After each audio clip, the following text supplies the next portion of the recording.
Sobat Dunia Donghua, kita berjumpa kembali. Tanpa berlama-lama mari kita lanjutkan ceritanya. Selamat mendengarkan dan selamat berimajinasi. Gua Gerbang Luar terguncang sampai ke intinya, dan berita tentang peristiwa yang sedang berlangsung ini terus menyebar ke seluruh Pulau Abadi. Banyak pembudidaya tercengang oleh peristiwa yang belum pernah terjadi sebelumnya, namun istana surgawi yang menjulang tinggi tetap tidak berdaya. Di atas Pulau Abadi yang tak terhitung jumlahnya, istana surgawi, bermandikan cahaya kemerahan yang kabur, mengabaikan semua hal. Semua keributan disegel oleh batasan tertinggi. Kecuali untuk murid elit yang membawa token rekan-rekan mereka, tidak seorang pun yang berpangkat tinggi bisa masuk. Tempat tinggal suci itu, menyerupai bulan yang terang, adalah pusat pulau angin salju. Hanya mereka yang cukup layak untuk memasuki istana surgawi yang dianggap benar-benar luar biasa. Mereka yang disebutkan oleh istana surgawi pasti sangat penting. Aktivitas gerbang luar saja tidak layak untuk mengganggu ketenangan ini. Pada saat ini, di dalam banyak lantai istana surgawi, dua orang memasuki aula samping dan, dengan tangan terkepal di hadapan atasan mereka, melaporkan apa yang telah disaksikan dan didengar langsing. Keduanya melaporkan cukup lama, namun wanita yang dingin dan cantik itu, yang duduk bermeditasi, tetap tenang. Bahkan setelah mendengar tentang monster di bintang kabut, wanita yang cakap itu tidak menunjukkan tanda-tanda terkejut, seolah-olah kejadian seperti itu tidak berarti apa-apa baginya, tidak lebih dari kejadian biasa. Ia menunggu hingga kedua pria itu selesai melaporkan. Ia meletakkan cangkir tehnya, mata dinginnya perlahan terangkat. Bibir merahnya terbuka, dan ia berbicara dengan acuh tak acuh. Para iblis semakin aktif akhir-akhir ini. Kalian harus waspada dan jangan lengah sedikit pun. Aku akan melaporkan masalah ini. Kedua pria itu membungkuk hormat, wajah mereka dipenuhi kekaguman. Pria itu ragu sejenak, lalu akhirnya angkat bicara. Yang Mulia Yuan, kami bertemu dengan seorang kultivator dari Mist Star dalam perjalanan ini, bernama Yi Feng. Ia sangat berbakat dan memiliki karakter yang luar biasa, jadi kami membawanya kembali ke sekte luar kami.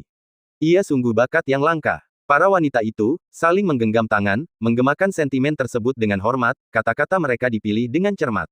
Yang Mulia, individu ini sungguh berbakat dengan potensi besar. Lansing hanyalah planet biasa, jauh lebih sedikit sumber dayanya daripada Yuansing, namun planet ini memiliki seorang kultivator yang mampu membasmi iblis. Bakatnya tak terbantahkan, tidak berlebihan untuk menyebutnya makhluk mengerikan. Ia pantas dikultivasi dengan saksama. Kedua pria itu, yang sangat terkesan dengan Yi Feng, membuat pengecualian dan merekomendasikannya secara langsung.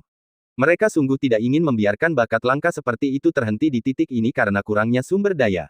Ini karena motif egois dan demi kebaikan umat manusia. Namun, setelah rekomendasi mereka yang gugup, wanita yang duduk di sana dengan tenang menanggapi dengan samar. Masuknya dia ke Pulau Snowwind adalah sebuah keberuntungan, berkah terbesar dalam hidupnya. Jika bukan karena tindakan iblis yang akan datang, kebutuhan untuk segera melatih para elit untuk melawannya, dan pengecualian terhadap aturan yang mengizinkan kultivator dari bintang fana untuk berpartisipasi, bagaimana mungkin dia memiliki kesempatan ini? Karena kau di sini, tinggallah di sekte luar untuk sementara waktu. Setelah berlatih dengan tekun di tanah suci ini, kau akan berguna. Bahkan jika kau tidak dapat dibandingkan dengan kultivator seperti kami dari Yuansing, kau tidak akan terlalu lemah.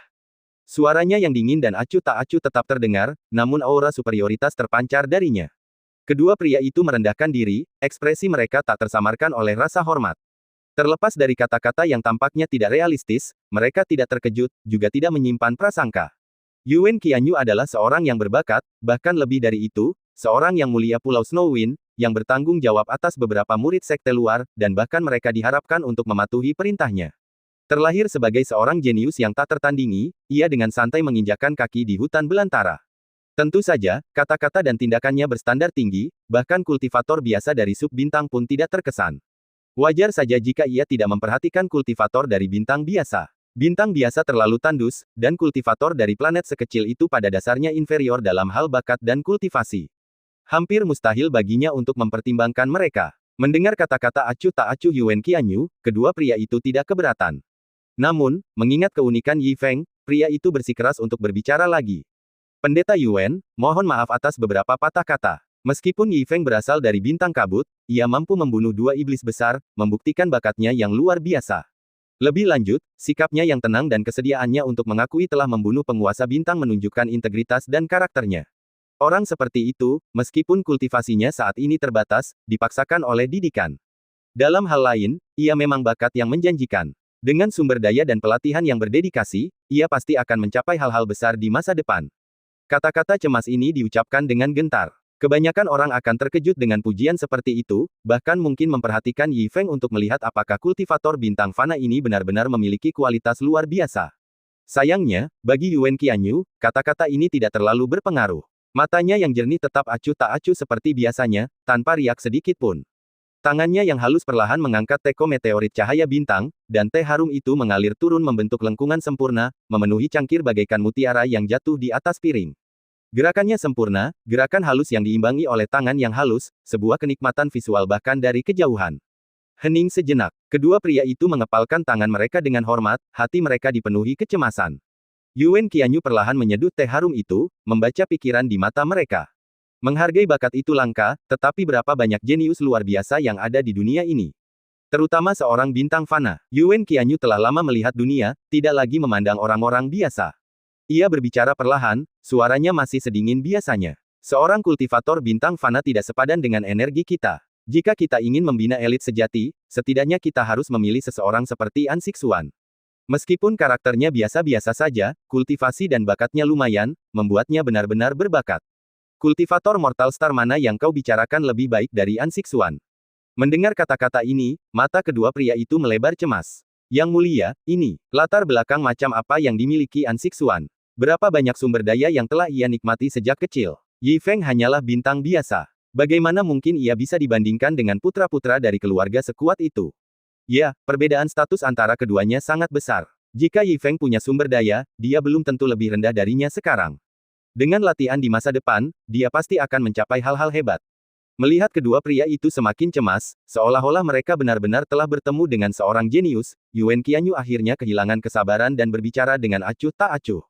Yang mulia telah membuat keputusan akhir. Tidak perlu membahas masalah ini lebih lanjut. Pernyataan tunggal ini mengguncang mereka yang enggan dan tak mau. Betapapun mereka menyesalinya, kata-kata yang mulia itu mutlak, tanpa keberatan. Kedua pria itu membungkuk hormat dan bersiap untuk pergi. Tepat pada saat itu, seorang murid elit memasuki aula, memegang sebuah tanda dan dengan bersemangat mengepalkan tangan mereka. Yang mulia, ini mengerikan. An Xixuan bertarung dengan murid luar baru, dan anggota tubuhnya telah terputus. Swiss. Suara berat itu mengejutkan kedua pria itu, mata mereka berbalik dengan marah. Namun, Yuan Qianyu tetap sangat tenang, seolah-olah dia terbiasa dengan hal-hal seperti itu. Dia lagi, bagaimana luka murid baru itu? Anggota tubuhnya yang terputus mungkin akan disambungkan kembali. Apakah ini akan memengaruhi kultivasi dan kondisi mentalnya di masa depan? Setelah beberapa pertanyaan dingin, kedua pria itu mendesah dalam hati. Yang kuat dihormati di dunia ini, inilah kenyataannya. Meskipun karakter An Xixuan rendah, bakat dan kultivasinya luar biasa, pantas mendapatkan perhatian yang lebih besar. Meskipun ia menyebabkan kerugian besar, Yang Mulia Yuan terpaksa oleh situasi keseluruhan untuk tidak mengkritiknya dan hanya bisa menunjukkan kepedulian terhadap murid yang malang dan lemah itu. Sayangnya, kenyataan begitu menyedihkan. Tepat ketika kedua pria itu mendesah tak berdaya, wajah murid yang memberi hormat itu menjadi ragu-ragu. Yang mulia, yang anggota tubuhnya terputus adalah An Xixuan. Hah! Ketiganya tercengang, mata mereka tiba-tiba terbelalak. Tak hanya kedua bawahan itu yang terbelalak kaget, bahkan Yuan Qianyu pun tampak terkejut. Mereka tak pernah menyangka An Xixuan, pria dengan kultivasi yang mengesankan, benar-benar akan patah tulang. Tuan muda arogan dari keluarga terpandang ini benar-benar digagalkan. Sungguh tak terduga. Lebih aneh lagi, pria tangguh seperti An Xixuan benar-benar jatuh ke tangan murid baru. Sungguh tak dapat dipercaya. Sejak kapan sekte luar memiliki murid baru yang begitu tangguh? Alis Yuan Qianyu sedikit berkerut, tak kuasa menahan diri untuk bertanya lagi dengan bingung. Apa yang sebenarnya terjadi? Tolong ceritakan lebih detail. Kedua bawahan itu juga terkejut, menatap tajam ke arah suara terkejut itu. Para murid di aula, mengepalkan tangan mereka, tampak gugup, suara mereka bergetar saat menceritakan apa yang telah mereka saksikan. Yang mulia, menurut banyak murid, seorang kultivator fana sebelumnya pernah tinggal di Luoxia Tianfu. An Xixuan telah mengincar kediaman abadi itu dan ingin memilikinya. Lengan dan kaki An Xixuan dipatahkan oleh kultivator ini, dan kini ia telah pulang dengan luka parah. Seorang kultivator fana, dengan latar belakang seperti itu, dan seorang murid baru, bagaimana mungkin ia bisa menghancurkan An Xixuan? Bakat dan kemampuan bertarungnya sungguh luar biasa, bakat elit yang langka. Mata indah Yuan Qianyu berbinar saat mendengarkan laporan itu. Mata kedua murid lainnya terbelalak, terutama saat menyebut Luoxia Tianfu. Mereka tak kuasa menahan diri untuk berspekulasi, ragu-ragu bertanya. Mungkinkah? Siapa nama kultivator bintang biasa itu? Para murid, mengepalkan tangan, langsung menjawab, suara mereka menggema di aula.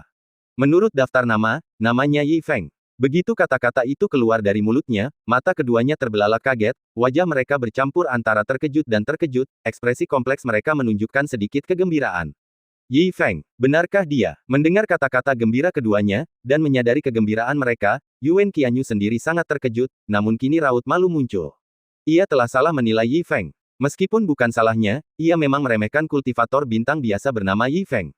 Ia jauh lebih berbakat daripada An Xixuan, dan ia hampir saja meremehkannya karena prasangka sesaat. Ia pasti akan menyesalinya di masa depan. Memikirkan kembali bujukan berulang kedua pria itu, yang gagal mengubah pikirannya, Yuan Qianyu merasa semakin gelisah dan malu. Setelah hening beberapa saat, ia tak kuasa menahan diri untuk bertanya lagi. Benarkah Yi Feng, kultivator bintang fana, yang melukai An Xixuan? Pria itu mengepalkan tinjunya dan menjawab dengan tekad yang tak tergoyahkan. Yang mulia, itu Yi Feng. Ini benar sekali, dan kabar itu telah menyebar ke seluruh dunia abadi.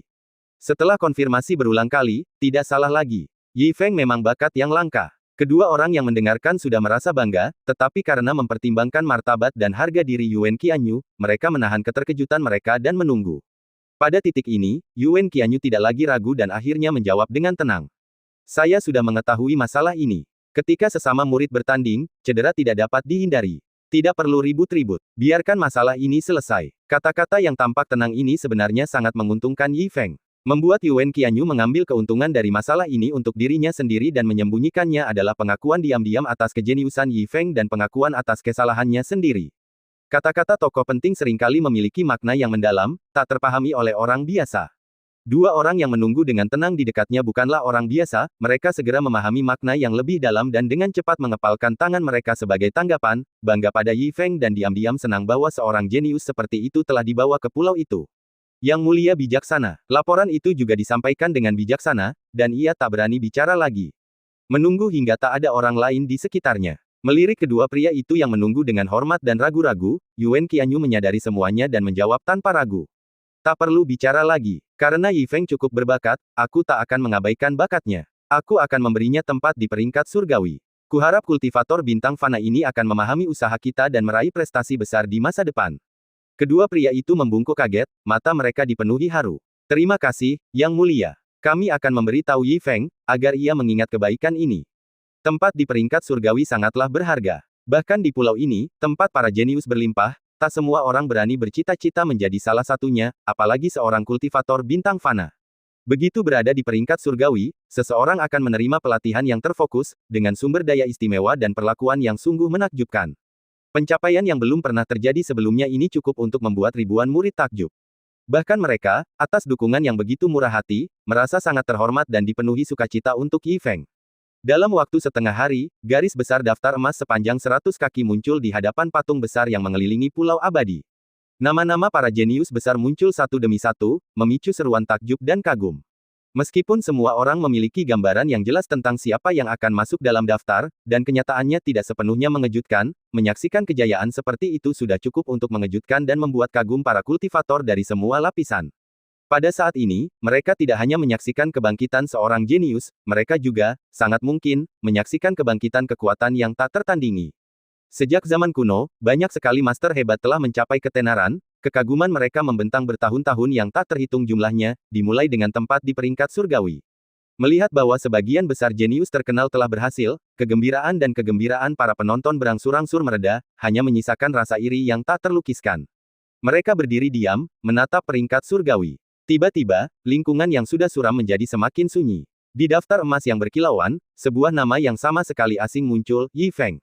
Seketika, wajah para kultivator yang tak terhitung jumlahnya di sekitar mereka dipenuhi keheranan, hanya beberapa dari sekte luar yang terbelalak lebar. Setelah hening sejenak, tiba-tiba ledakan kejutan dan keraguan di depan Tianbang.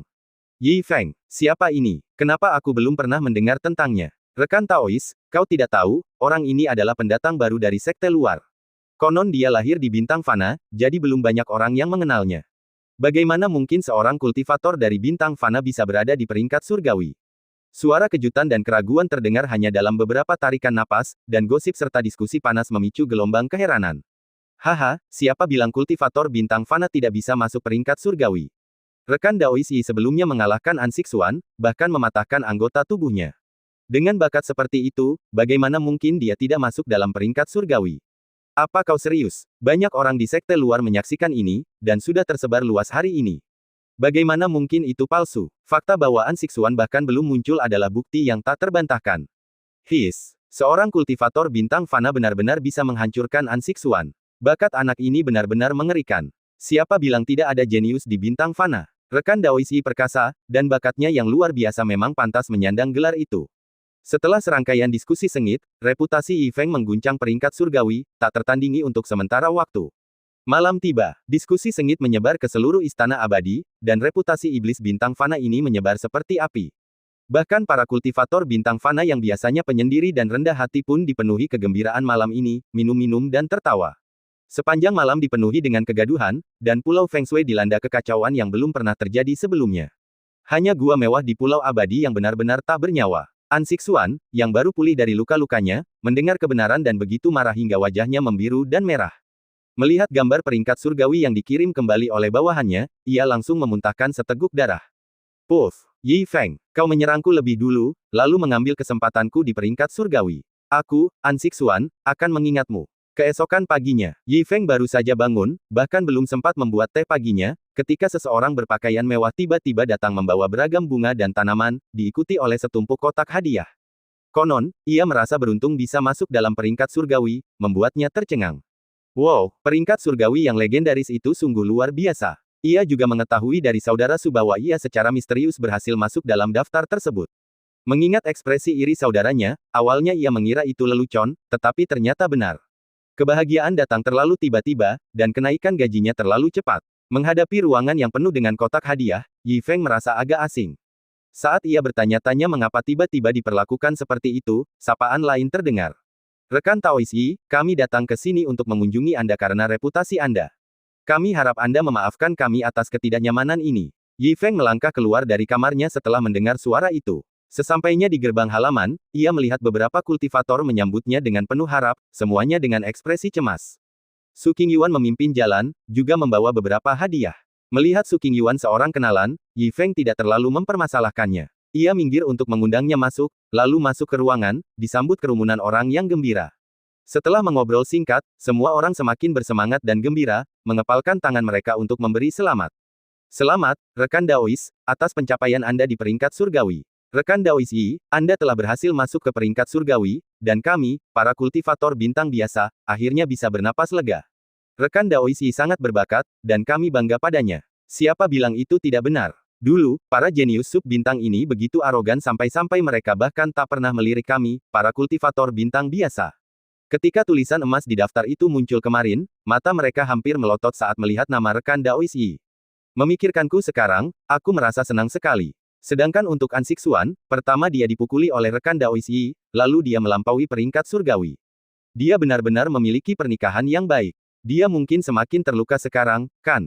Hahaha. Semakin banyak mereka berbicara, semakin bersemangat mereka, dan akhirnya mereka semua berdiri dan mengepalkan tinju ke arah Yi Feng. Rekan Daois, kau sangat berbakat dan telah meraih kemenangan besar bagi kami, para kultivator bintang biasa. Kami sangat mengagumimu dan bersedia mengikutimu mulai sekarang, melayanimu tanpa ragu. Momen yang tiba-tiba dan menentukan itu bergema dengan semangat heroik seorang pria yang menghormati kakak laki-lakinya. Pada saat ini, Yi Feng akhirnya mengerti. Sepertinya peringkat surgawinya berkat tuan muda sebelumnya. Sungguh riuh. Dia menjadi terkenal hanya dengan menghajar seorang pria tampan yang ginjalnya bermasalah. Yi Feng terhibur sekaligus tak berdaya, membantu semua orang berdiri. Kalian semua terlalu baik. Kita semua kultivator bintang fana. Kita seharusnya bisa menunjukkan dukungan kita. Mengatakan kalian melayani kami itu terlalu berlebihan. Kalau kalian tidak keberatan, bagaimana kalau kita minum-minum bersama suatu hari nanti? Bukankah itu akan menyenangkan? Kata-katanya ramah dan tulus, nadanya sangat hangat. Meskipun seorang elit peringkat surgawi, dia tetap memiliki sikap yang rendah hati, santai, dan murah hati. Dia benar-benar bakat bintang fana yang tak tertandingi. Kerumunan itu semakin terkesan dan gembira. Halaman yang elegan dipenuhi tawa, dan persahabatan sejati semakin erat. Di luar gua, beberapa wanita diam-diam mendarat, riasan mereka sangat indah dan pakaian mereka elegan, jelas dipersiapkan dengan cermat untuk mendekati Yi Feng, elit peringkat surgawi yang saat ini terkenal. Wanita pemimpin itu sangat berani, gaunnya yang panjang seperti kerudung diwarnai dengan rona merah, wajahnya yang sudah memukau semakin memikat. Keindahan yang begitu sulit dipahami itu cukup untuk membuat siapapun berdesir. Beberapa sosok anggun bergerak dengan pesona yang halus, nyaris tanpa tulang. Mereka telah melewati prasasti kuno bertuliskan, Luoxia Tianfu, dan hendak memasuki gerbang kuno yang terbuka. Tiba-tiba, sesosok anggun berpakaian elegan menghentikan mereka, ekspresinya tegas. Adik, kenapa kau di sini? Apa kau tahu aku mencarimu kemana-mana? Sosok itu tak lain adalah An Xixuan. Hari ini, pakaian Tuan An tetap bersih, luka-lukanya tampak telah sembuh, dan ia mempertahankan sebagian besar keanggunan dan keanggunannya yang dulu, meskipun ia tampak telah kehilangan kilaunya, kehilangan banyak daya tariknya. Bahkan kehadirannya yang dominan hanya mengundang tatapan dingin dari para peri. Wanita yang memimpin menurunkan pandangannya dan menoleh, bibir merahnya melengkung membentuk lengkungan yang anggun. Jadi, kakak senior An. Kakak senior, tolong hargai dirimu sendiri. Kau dan aku hanyalah sesama kultivator di Pulau Feng Shui. Kata-kata mesra seperti itu tidak pantas untuk kita. Aku harus memberi hormat kepada kakak senior Yi. Kuharap kakak senior An tidak menggangguku, jangan sampai dia salah paham. An Xixuan tercengang mendengar ini, matanya tiba-tiba membelalak marah. Apa, beraninya kau mengatakan hal seperti itu kepadaku? Lu Miaoke, yang dulu begitu tak tahu malu, bersikeras memasuki gua tuan muda ini, memohon perlindungan dengan merintih. Sebuah suara tegas terdengar, dan peri bergaun kasa itu berbalik dengan tatapan berbisa di matanya. Mata mereka bertemu, tatapan tajam terpancar di antara mereka. An Xixuan, apa kau pikir kau masih tuan mudaan yang agung dan perkasa? Tangan dan kakimu dipatahkan oleh kakak senior Yi hanya dalam beberapa gerakan. Kultivasimu biasa saja. Sekarang kau bahkan hampir tidak bisa mencapai peringkat surgawi. Kau telah kehilangan seluruh harga dirimu. Kualifikasi apa yang kau miliki untuk dipamerkan kepadaku? Kau hanya sampah yang hanya bisa mengandalkan latar belakang keluarganya. Kau bahkan tidak sebaik jari saudara Yi. Wajah An Xixuan memerah ketika mendengarnya, dan ia tertawa terbahak-bahak. Hahaha. Aku tidak bisa dibandingkan dengannya. Dia hanya sampah dari dunia fana. Bagaimana mungkin dia bisa dibandingkan dengan tuan muda ini? Jangan pikir aku tidak tahu apa yang kau pikirkan. Kau hanya pelacur yang bisa ditiduri siapapun. Siapa yang akan melihatmu, si jenius sejati di puncak peringkat surgawi? Kau baru saja melihat bahwa dia cukup beruntung berada di peringkat surgawi dan lahir di dunia fana, jadi kau berani datang dan menjilatnya tanpa malu-malu. Begitu kata-kata ini terucap, wajah mereka berdua benar-benar hancur. Skandal itu terungkap di siang bolong sungguh memalukan. Bibir merah Lu Miaoke bergetar karena marah, dan wajah para wanita berok panjang di belakangnya juga memucat dan merah. Melihat kesadaran ilahi terus-menerus datang dari gua-gua pulau abadi di sekitarnya, situasi menjadi semakin serius. Lu Miaoke dan beberapa selir peri tak punya pilihan selain menyerah, membanting lengan baju kasa panjang mereka dan pergi dengan marah. Ia melempar mukanya tanpa ragu, meninggalkan An Xixuan yang menggertakkan giginya. Ia adalah Tuan An yang bermartabat, seorang jenius yang dulunya cukup terkenal di Pulau Feng Shui. Dalam hal latar belakang dan status keluarga, kapan ia pernah dipermalukan seperti ini? Menatap dingin sosok-sosok yang pergi, An Xixuan menggenggam erat kipas giok. Tuan muda ini akan membuatmu membayar harganya. Ia berbalik dengan garang dan menatap halaman gua dengan penuh tawa. Tuan muda ini tak lagi memiliki sikap tak terkendali seperti dulu. Matanya hanya dipenuhi kebencian saat ia meninggalkan kehampaan. Tak lama kemudian, di ibu kota Zixing yang makmur, An Xixuan melangkah keluar dengan gagah dan bergegas menuju kompleks istana termewah. Ketika ia mendarat di aula tengah dan melaporkan semuanya kepada ayahnya, ia mendengar lelaki tua itu menggebrak meja dengan marah dan berteriak di tempat. Brengsek, beraninya seorang kultivator bintang fana menggantikan posisi putraku di peringkat surgawi. Tak perlu dikatakan lagi, ada sesuatu yang mencurigakan. Setelah beberapa teriakan marah, sosok Andaohai yang menjulang tinggi melambaikan lengan bajunya dengan gestur dominan. Suaner, ayahmu tidak akan pernah membiarkanmu menderita ketidakadilan. Kami di keluarga An tidak akan pernah menoleransi ketidakadilan seperti itu.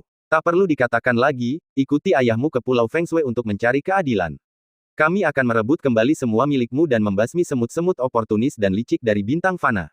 Menyaksikan kata-kata dominan ayahnya, mata An Xixuan berbinar-binar kegirangan, wajahnya kembali menunjukkan sedikit kebanggaan alaminya. Terima kasih, ayah. Setelah persiapan singkat, ayah dan anak itu sekali lagi menembus kehampaan dan kembali ke Pulau Feng Shui.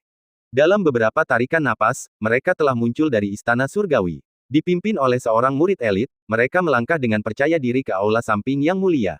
Tempat yang secara inheren bergengsi ini bukanlah tantangan bagi mereka. Dengan latar belakang keluarga mereka yang tak tertandingi, mereka sepenuhnya memenuhi syarat untuk masuk. Duduk dengan tenang di kursi besar, ekspresinya tenang dan damai. Inilah keagungan yang diberikan oleh status dan pangkat, sebuah sikap alami dan agung.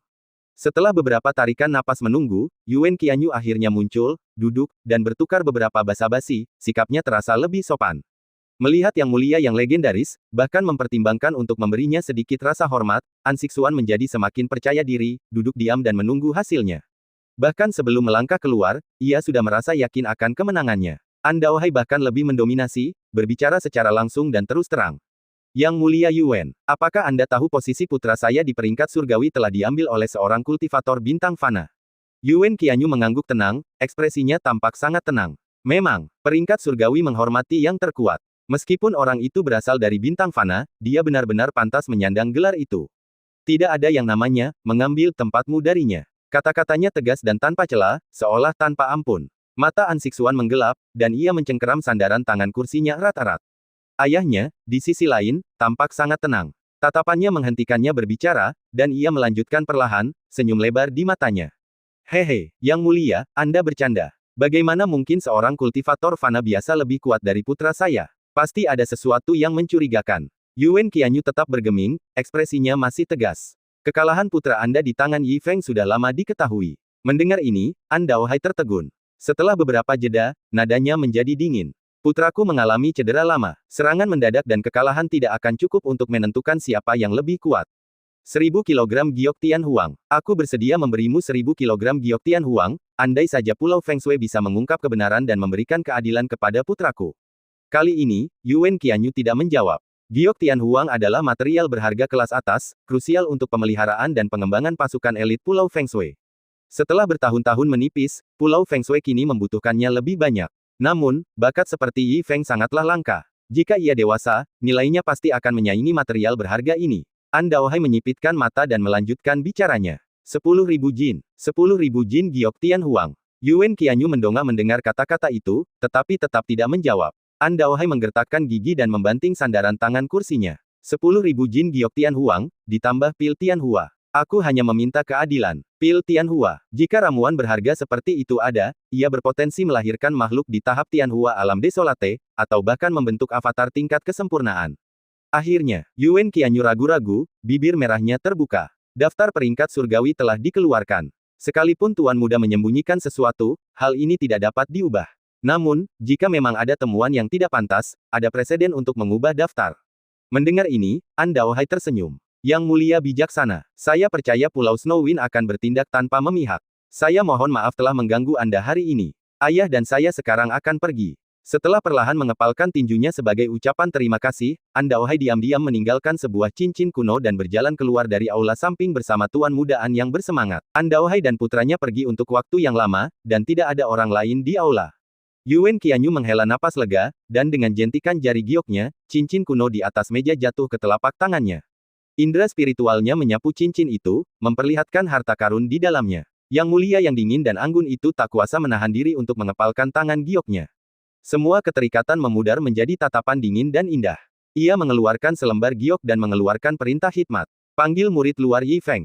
Saat selembar giok itu menjawab, ia segera mulai merapal mantra magis. Dalam beberapa tarikan napas, prasasti yang rumit itu tersembunyi di dalam aula, hampir membungkusnya tak tertembus.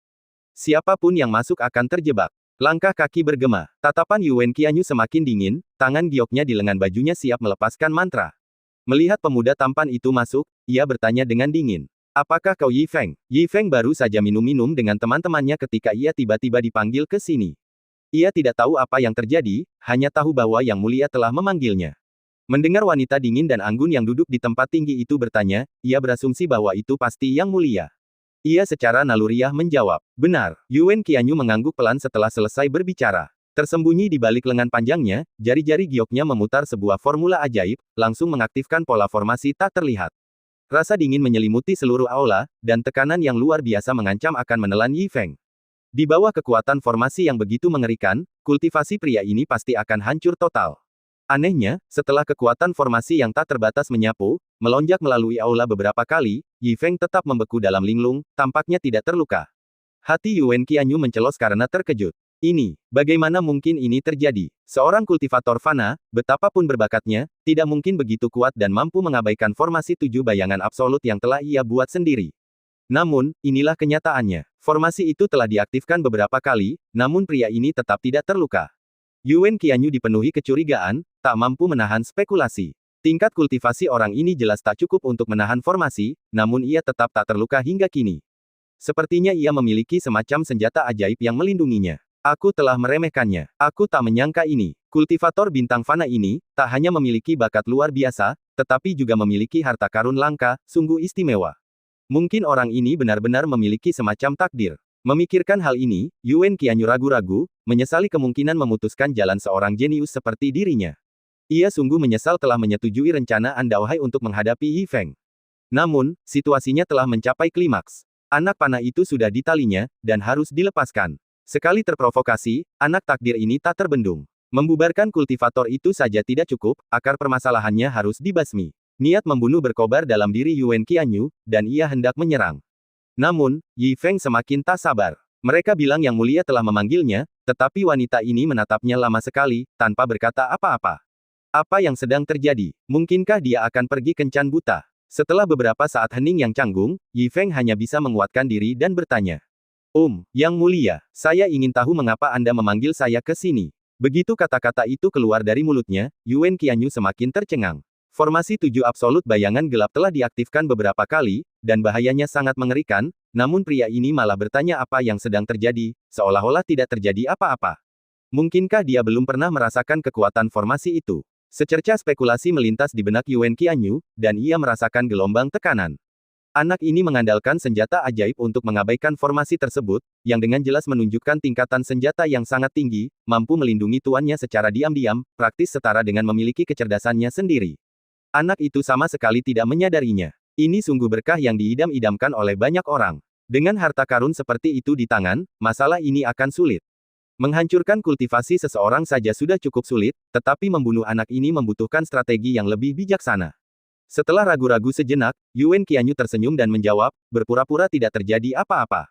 Kudengar kau sangat berbakat dan memiliki karakter yang luar biasa, jadi aku bertekad untuk mempromosikanmu. Aku telah membuat pengecualian dan memanggilmu untuk memberimu kesempatan. Yi Feng dipenuhi rasa frustrasi.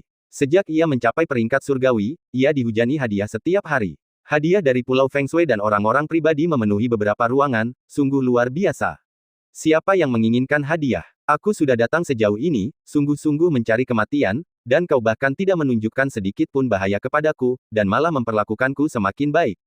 Kalau terus begini, aku tidak akan pernah berhasil dalam pencarian kematianku. Jika kau benar-benar menginginkan ini untuk kebaikanku sendiri, bunuh saja aku.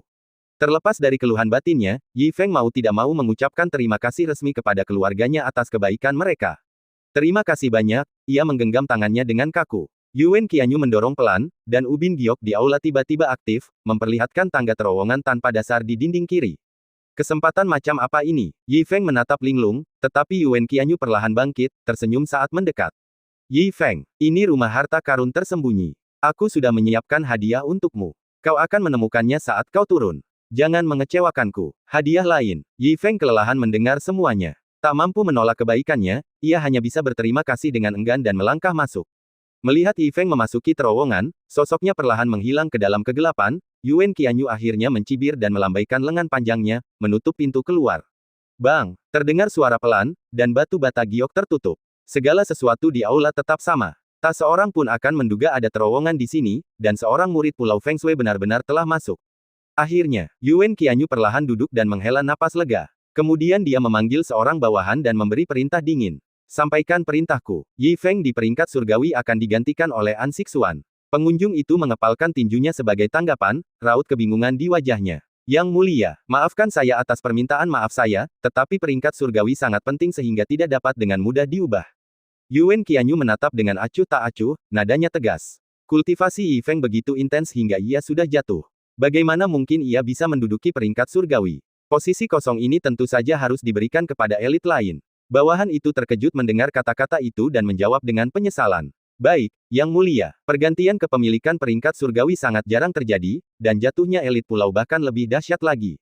Terjadinya kedua peristiwa bersamaan ini mengejutkan semua orang. Yang lebih mencengangkan lagi adalah bahwa kedua peristiwa langka dan tragis ini berkaitan erat dengan jenius bintang fana yang baru naik daun, Yi Feng, dan berita itu pun menyebar dengan cepat. Di dalam gua yang mewah, An Xixuan, setelah mendengar rumor tersebut, bertepuk tangan dengan gembira dan berdiri.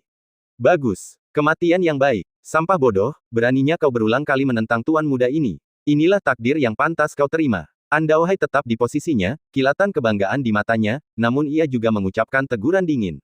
Suaner, apakah kau lupa ajaran ayahmu? Mereka yang mencapai hal-hal hebat tidak boleh menunjukkan kegembiraan di wajah mereka. Meskipun kau mungkin berbakat, karaktermu hanya sedikit berkembang. Kau mengandalkan apa yang disebut bakatmu untuk mengabaikan kultivasi yang tekun. Kau sebelumnya dikalahkan oleh seorang kultivator biasa, dan kau masih tidak menyadarinya. Kata-kata dingin ini mengejutkan An Sixuan, yang langsung membungkuk dengan rasa bersalah. Ayah mengajariku apa yang kupelajari, dan aku tahu aku salah. Di masa depan, dengan sumber daya peringkat surgawi dan akses ke ruang rahasia paling tinggi di Pulau Feng Shui, aku pasti akan memperbaiki caraku dan memenuhi harapan ayah. Mendengar ini, An Daohai mengangguk sedikit. Meskipun masalah itu telah selesai, hasilnya sudah dapat diprediksi, tetapi ia masih merasa gelisah. Karakter yang teguh dan rencana licik yang mendalam ini layak menjadi seorang master. Setelah beberapa saat ragu, ia menuju istana surgawi sendirian. Bertemu Yuan Qianyu lagi, keduanya tampak lebih dekat, mengobrol dan minum teh dengan riang. Setelah beberapa basa-basi, An Daohai menyipitkan mata dan bertanya sambil tersenyum. Yang Mulia Yuan, ku dengar kejeniusan luar biasa dari Mortal Star telah gugur secara tragis. Benarkah itu? Begitu ia selesai berbicara, Yuan Qianyu tersenyum. Tanpa ada orang lain di sekitarnya, ia menatap dingin ke arah sisi kiri aula dan menjelaskan semuanya tanpa ragu. Rekan Daois-an, kau terlalu khawatir. Ada lorong rahasia di sini yang mengarah langsung ke penjara penindas iblis. Setiap makhluk hidup yang masuk lebih dari 3 meter akan diteror oleh iblis. Yi Feng sendiri dipenjara di lorong rahasia ini, tanpa jalan keluar lain. Bagaimana mungkin dia bisa selamat? Mendengar ini, mata An Daohai terbelalak. Penjara penindas iblis. Tapi bukankah itu tempat rahasia tempat pulau angin dan salju menahan berbagai iblis, gua 10.000 iblis yang legendaris? Yuan Qianyu mengangguk tenang, senyum terpancar di matanya. Melihat jawaban ini, An Daohai sangat gembira dan memuji. Seorang kultivator fana yang memasuki gua iblis itu sama sekali tidak punya peluang untuk bertahan hidup. Aku sudah lama mendengar bahwa Yang Mulia itu cepat dan tegas, dan reputasinya benar-benar sesuai dengan reputasinya. Aku sungguh mengagumimu. Hahaha. Keduanya bersulang dengan gelas teh, wajah mereka dipenuhi kepuasan yang rileks atas pencapaian yang luar biasa. Setengah hari, kematian Yi Feng menyebar semakin luas, hampir sampai pada titik di mana semua orang mengetahuinya. Jenius bintang fana yang kebetulan ini tiba-tiba jatuh, seperti meteor yang melesat di langit. Sensasinya jauh melampaui pengumuman peringkat surgawi sebelumnya, meninggalkan jejak emosi yang mendalam. Jenius yang pernah dihormati telah menjadi sesuatu dari masa lalu. Para kultivator Pulau Angin dan Salju ramai berdiskusi, sementara mereka yang berbondong-bondong mengagumi ketenarannya telah bubar, meninggalkan Luoxia Heavenly Mansion yang dulu megah dan megah itu kosong melompong. Mengejar ketenaran dan kekayaan adalah kodrat manusia, sebuah bukti betapa mudahnya dunia berubah. Gua itu, yang dulu ramai pengunjung, kini hanya berisi beberapa kultivator Mortal Star, dengan anggur di tangan, wajah mereka dipenuhi penyesalan. Su Qingyuan, sang pemimpin, menatap kosong ke halaman yang sunyi, mendesah dalam-dalam. Ah, aku tak pernah menyangka saudara Yi, yang baru saja naik ke peringkat surgawi, membuktikan dirinya sebagai pahlawan bagi kami para kultivator Mortal Star, akan tumbang dalam sekejap mata. Sungguh iri para dewa. Dengan kepergianmu, dengan siapa kita bisa minum dan mengobrol. Kata-kata itu terdengar begitu getir sehingga orang-orang di belakangnya mengertakkan gigi dan menundukkan kepala. Meskipun mereka semua adalah pengunjung yang tertarik oleh ketenarannya, mereka tidak menyembunyikan motif tersembunyi. Mereka hanya memiliki kekaguman dan rasa hormat yang tak terbatas kepada Yi Feng, seorang jenius yang juga berasal dari Mortal Star. Tak berlebihan jika dikatakan bahwa Yi Feng, dengan wataknya yang tenang dan berpikiran terbuka, adalah harapan mereka, pilar dukungan mereka. Mereka hanya berharap agar sang jenius ini melejit ke puncak dan meraih ketenaran di Yuan Star. Bahkan ketika mereka yang mencari dukungan dengan kekuatan mereka melarikan diri, mereka tetap datang untuk berduka. Persahabatan sejati mereka berbicara banyak. Mereka meratapi bukan hanya Yi Feng tetapi juga atas hilangnya dukungan bagi para kultivator Mortal Star. Kebahagiaan dan keindahan terasa begitu cepat berlalu, perpisahan sehari telah menjadi perpisahan abadi. Ia berdiri di sana untuk waktu yang panjang dan sepi. Su Qingyuan menuangkan anggur kesayangannya ke pintu masuk gua, menarik napas dalam-dalam, dan menggertakkan gigi sambil mengangguk. Saudara Yi, beristirahatlah dalam damai. Aku akan selalu mengingat karismamu dan tidak akan pernah goyah atau goyah lagi. Mulai sekarang, aku akan berjuang untuk masa depan dan menang bagi kami para kultivator Mortal Star. Rekan-rekannya juga mengangguk memberi salam, wajah mereka dipenuhi tekad. Tentu saja, banyak orang yang menghadiri upacara peringatan mereka. Beberapa menghela napas, yang lain tampak meremehkan, tetapi dengan kematian Yi Feng, mereka semua tersenyum dan melupakannya. Ribuan gua di Pulau Angin Salju ramai seperti biasa, seolah semuanya telah kembali ke masa lalu. Para kultivator Zixing tetap berkuasa, dan An Sixuan yang terhormat masih dikelilingi oleh arus orang yang tak henti-hentinya. Adapun Yi Feng, yang praktis diabaikan, kini ia tersesat di dunia yang remang-remang. Di sekelilingnya hanya kabut kelabu, pemandangan yang dingin dan sunyi. Menatap lingkungan yang asing, Yi Feng tampak bingung. Krak, dengan satu tebasan pedang, ia menebas monster terbang itu. Ia tak bisa menahan diri untuk menggerutu. Tempat yang kumuh sekali. Bukankah ada hadiah di ruang harta karun? Kenapa seperti ruang pelarian? Suasana ini begitu aneh. Ruang harta karun Pulau Angin Salju begitu kumuh. Ia melangkah panjang dengan ragu-ragu, keraguannya semakin besar di setiap langkah. Ia merasakan kesunyian yang mendalam menyelimuti seluruh dunia. Lingkungan ini benar-benar berbeda dari yang ia bayangkan. Ia segera berbalik, hanya untuk mendapati jalan yang ia lalui telah lenyap tanpa jejak. Yi Feng akhirnya menyadari apa yang terjadi, mengepalkan pedangnya yang perkasa. Sialan, tempat sialan ini sama sekali bukan tempat harta karun. Kurasa aku telah ditipu. Saat itu, Yi Feng sepenuhnya menyadari bahwa ia sama sekali tidak datang ke tempat harta karun, melainkan tempat yang berbahaya. Wanita tua itu sungguh jahat. Ia mengucapkan kata-kata manis, tetapi apakah ia benar-benar berencana untuk membunuhnya? Kecurigaan tumbuh di matanya saat ia mengamati lingkungan yang sunyi. Akhirnya, ia melihat sebuah prasasti batu setinggi 3 meter. Prasasti itu agak kabur oleh debu abu-abu, menunjukkan perjalanan waktu. Dan cerita pun berakhir, nantikan cerita selanjutnya. Terima kasih telah mendengar.